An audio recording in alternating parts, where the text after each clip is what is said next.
Je suis toute contente d'essayer ce nouvel appareil pour enregistrer ma vidéo.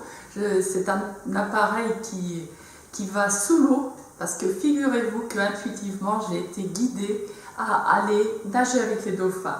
Donc j'y vais la première semaine des vacances de Pâques et juste au retour j'animerai un stage sur comprendre qui l'on est, comprendre pourquoi on est sur Terre et apprendre à activer son énergie en toute autonomie.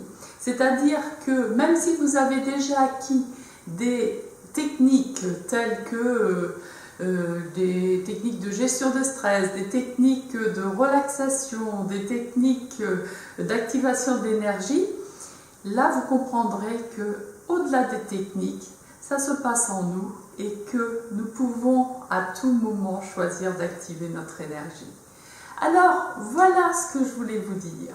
La gestion du stress, moi j'en ai parlé dans mon site parce qu'il faut partir de quelque chose dont on parle pour dire ce que l'on fait. Et en même temps, la gestion du stress, vous voyez bien qu'on a tous un stress différent, c'est pas pour rien. On est stressé lorsque on n'est pas sur son chemin de vie, sur sa mission de vie. Chacun de nous est unique, est venu faire quelque chose d'unique sur Terre. C'est de l'ordre d'une contribution à la réparation du lien rompu vers l'unité. Nous sommes en marche vers une forme de réconciliation universelle parce que nous serons entiers, chacun de nous sera entier, une fois que nous pourrons percevoir que l'autre est nous à un point tel que nous pourrons ne plus avoir des comportements différents envers les autres par rapport à nous-mêmes. Alors vous me direz, il y a encore du chemin, certes. Beaucoup me disent, surtout en milieu professionnel.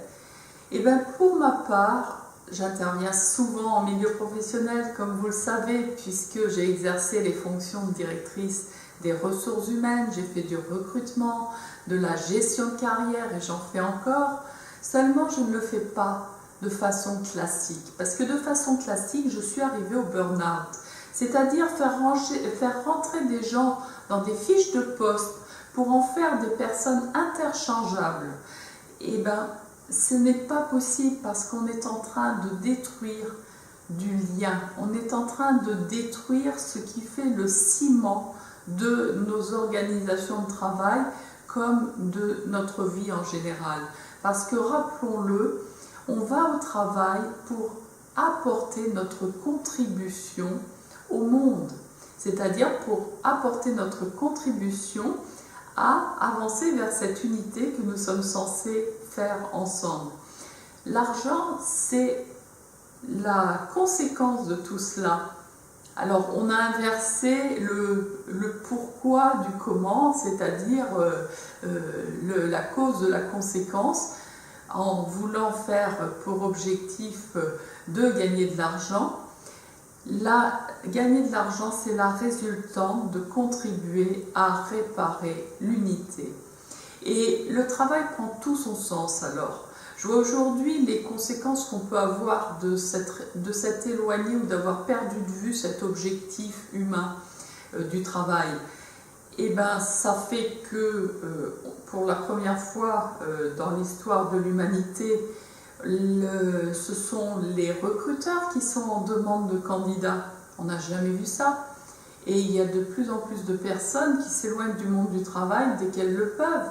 On voit des invalidations, des mises en pré-retraite, des personnes qui vont négocier leur départ, tout simplement parce que le monde du travail est encore trop rare pour avoir pris cette dimension humaine. Ça avance. Je dirais que de mon côté, je suis plutôt optimiste. Je suis intervenue pas plus tard que la semaine dernière dans une usine, une usine de conditionnement. Et en fait, j'interviens sur le management de proximité. Des personnes qui étaient sur la chaîne se sont retrouvées managers et ont du mal à prendre leur nouveau costume de manager, déjà par rapport aux collègues qu'elles ont côtoyés en alter ego, et puis surtout parce que c'est une dimension méta, c'est-à-dire qu'il faut voir sa propre mission et ce que l'on fait faire aux autres à travers des tâches qui peuvent être répétitives. Et bien ces personnes, bien qu'elles soient dans l'entreprise depuis plus de 10 ans, ont entrevu qu'elles avaient une marge de progrès énorme. Et je peux vous dire que dès le soir de la première journée de formation, elles ont compris qu'elles pouvaient grandir. L'une d'elles, en fait, était en stress d'inhibition. Donc le stress d'inhibition, ça fait...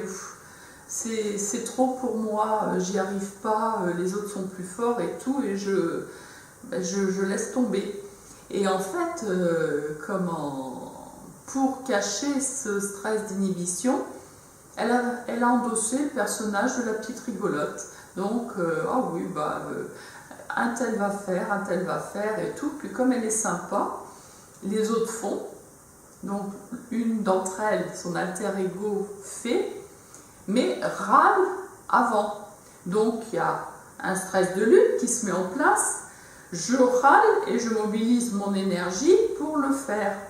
Autant vous dire que pour l'une comme pour l'autre, ce n'est pas satisfaisant parce que celle qui râle, elle ne se sent pas respectée dans son espace vital, et puis celle qui baisse les bras ne prend pas son espace vital et ne met pas en œuvre toutes ses capacités. Et en fait, en rétablissant ça, grâce à des exercices qui font ressentir ce qui se passe, la personne qui est en stress d'inhibition a compris que sa maniaquerie du ménage, parce que c'est une femme qui passe son temps à faire du ménage et à revenir sur le ménage que font les autres, pour montrer qu'elle a un domaine où elle est au-dessus des autres, toute cette énergie qu'elle met dans le ménage, dorénavant, elle va pouvoir la mobiliser pour grandir en compétences parce qu'elle sait demander de l'aide. Et la personne qui râle, plutôt que de râler et de faire en disant « ouais, mais je t'ai déjà montré et tout », elle va prendre le temps d'être à côté de celle qui est en stress d'inhibition pour lui montrer, jusqu'à ce que l'autre puisse être autonome sur ce qu'elle doit faire, y compris dans des situations nouvelles qu'elle appréhende aujourd'hui. Donc vous voyez, on peut se changer la vie, on peut faire des choses extraordinaires.